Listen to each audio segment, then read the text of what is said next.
Indian man and the Chinese woman. Mr. Ramanan and Miss Xu were on the desk tonight, she said. They are both assistant managers. They both nodded at Inspector Zhang and smiled nervously. Ramanan was in his early 40s, and the girl appeared to be half his age.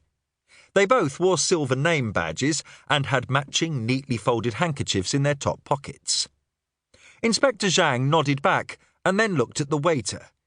"And you are?" Inspector Zhang asked. "Mr. C.K. Chow," answered Miss Berghaus. "He delivered Mr. Wilkinson's room service order and discovered the body." The waiter nodded in agreement. Inspector Zhang looked around the room. "I see nobody," he said. Miss Berghaus pointed at a side door. "Through there," she said.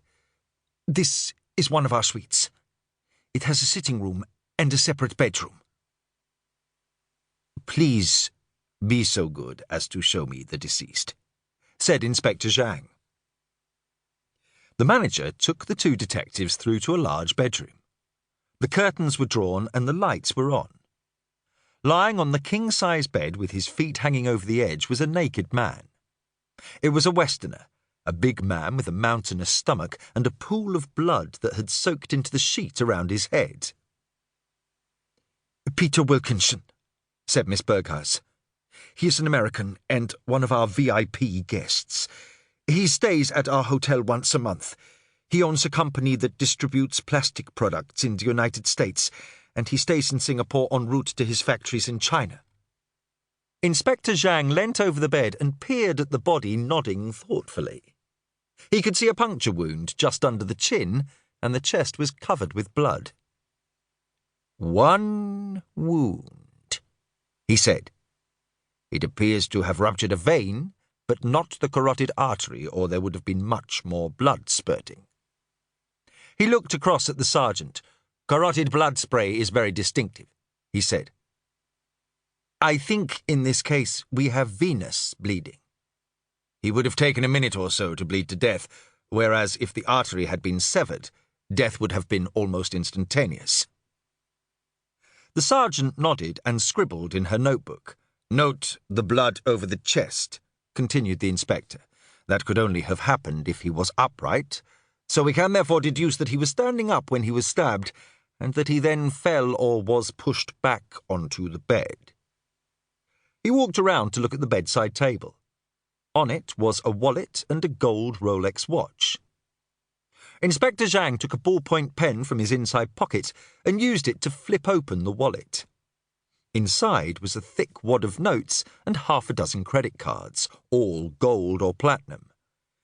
"I think we can safely rule out robbery as a motive," he said. Sergeant Lee scribbled in her notebook. Inspector Zhang walked back into the sitting room. Miss Berghaus and Sergeant Lee followed him. "So, what time did you discover the body?" Inspector Zhang asked the waiter. "About 10 o'clock, said the manager before the waiter could answer. "Mr. Chow called down to reception, and we came straight up." "By we, you mean the front desk staff?" "Myself, Mr. Mercier, Mr. Ramanan, and Miss Xu."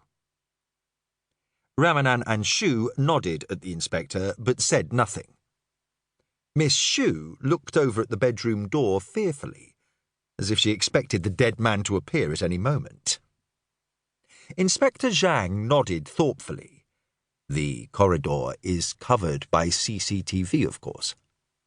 "Of course," said the manager. "Then I would first like to review the recording," said the inspector. "Mr. Mercier can take you down to our security room," said Miss Berghaus. "Excellent," said Inspector Zhang. He looked across at his sergeant. "Sergeant Lee, if you would stay here and take the details of everyone in the room, I will be back shortly. Make sure that nobody leaves and that the crime scene is not disturbed." "Shall I call in forensics, Inspector Zhang?" asked the sergeant. "Later, Sergeant Lee. First things first." Inspector Zhang and Mercier